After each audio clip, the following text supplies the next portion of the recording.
নবী বলে দিয়েছেন যাদের স্বামী দেশের বাহিরে থাকে অথবা বাড়ি থাকে বউ, স্বামী থাকে অন্য জেলায়, ওই নারীদেরকে নবী উপদেশ দিয়েছে তোমরা সুন্দর পোশাক পরো না, ভালো করে সাজগোজ করিও না, কারণ অন্য কোন পুরুষের নজর তোমার দিকে পড়তে পারে।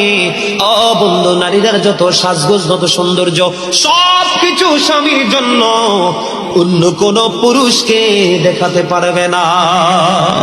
নারীরা হলো গোপনীয় জিনিস। কি জিনিস?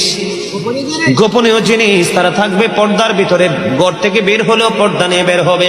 যখন মহিলারা পর্দার বাহিরে চলে আসে গো, আমার নবী বলেছেন শয়তান তখন তাদেরকে দেখে উকি ঝুঁকি দেয়।